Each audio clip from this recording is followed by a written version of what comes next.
បាទជំរាបសួរប្រិយមិត្តទាំងអស់គ្នាស្វាគមន៍មកកាន់អត្ថបទសុខភាពជាថ្ងៃនេះខ្ញុំលើកយកអាហារចំនួន3ប្រភេទដែលយើងញ៉ាំនៅពេលព្រឹកឬក៏ជាអាហារយើងគួរជៀសវាងញ៉ាំនៅពេលព្រឹកដើម្បីជៀសឲ្យឆ្ងាយចេញពីជំងឺកាចហើយក៏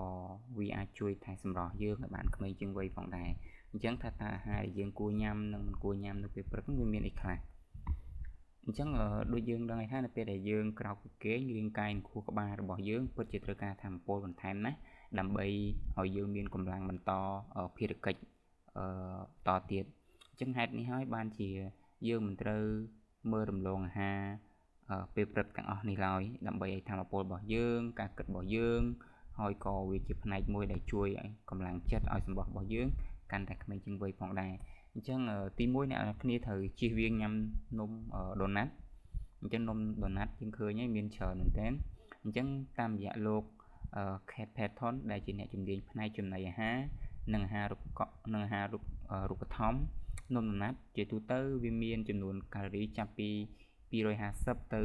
550កាឡូរីកម្រិតជាតិស្ករ15ទៅ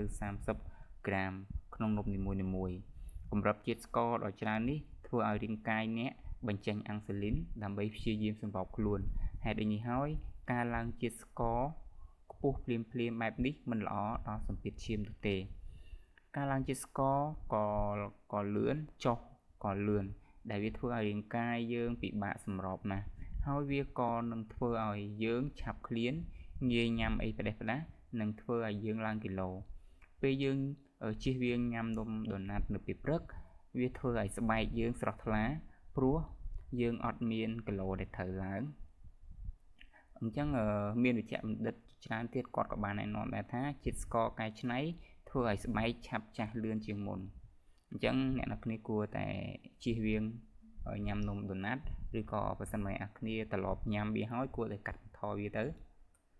អញ្ចឹងទី2គឺទឹកធម្មតាអានេះគឺជាអ្វីដែលយើងតែងតែធ្វើដូចខ្ញុំតែងតែញ៉ាំវានៅពេលព្រឹកអញ្ចឹងយោងតាមរយៈគេហទំព័រ Healthline បានចុះផ្សាយថាជាការពិតណាស់នៅពេលព្រឹកជាពិសេសគឺពេលយើងភ្ញាក់ពីគេងភ្លាមយើងគួរតែរកទឹកញ៉ាំយ៉ាងហោចណាស់ឲ្យបាន1 កែវមុននឹងយើងចាប់ផ្ដើមធ្វើអីទាំងអស់ព្រោះរាងកាយរបស់យើងអត់មានទឹកយូរម៉ោងណាស់មកហើយតាំងពីល្ងាចម្សិលមិញអញ្ចឹងមានថាយើងគេងតាំងពីល្ងាចដល់ពេលយើងភ្ញាក់ព្រឹកឡើងហ្នឹងអញ្ចឹងអានឹងយើងត្រូវគួរតែញ៉ាំទឹកឲ្យបាន1 កែវអ្នកនរគ្នាដូច្នេះនៅពេលដែលយើងផឹកទឹកចូលទៅវាដូចជាដាស់ប្រព័ន្ធរាងកាយរបស់យើងឲ្យដំណើរការមកវិញបន្ថែមពីនេះទៅទៀតទឹកពេលព្រឹកក៏ជួយឲ្យអ្នកមានសុខភាពល្អសម្រាប់គ្រឿងក្នុងផឹកហើយជួយដាស់ខួរក្បាលឲ្យស្រឡះល្អស្បែកមានសំណើមស្រស់ថ្លាអញ្ចឹងទី3គឺស៊ុតអញ្ចឹងការញ៉ាំស៊ុតល្អសម្រាប់សុខភាពខួរក្បាលនិងការពារជំងឺបេះដូងស៊ុតជាប្រភេទនៃសារធាតុដែលមានសារៈសំខាន់សម្រាប់សុខភាពខួរក្បាលនិងប្រព័ន្ធសរសៃប្រសាទការទទួលទានស៊ុតក្នុងកម្រិតមធ្យមពេលព្រឹកអាចទ្រទ្រង់សុខភាពបេះដូងបាននេះដោយសារតែអាស៊ីតខ្លាញ់អូមេហ្គា3នៅក្នុងស៊ុតអាចជួយកាត់បន្ថយការរលាកនិងធ្វើឲ្យសុខភាពបេះដូងប្រសើរឡើង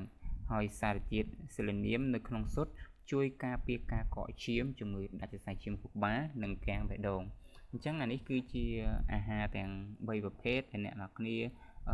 គួរតែយកចិត្តទុកដាក់នៅពេលព្រឹកបាទអរគុណសម្រាប់អត្ថបទថ្ងៃនេះគឺមានតែប៉ុណ្្នឹងទេហើយអត្ថបទនេះខ្ញុំគឺដកស្រង់ចេញពី Healthy Cambodia ជួបគ្នានៅអត្ថបទសុខភាពបន្តទៀត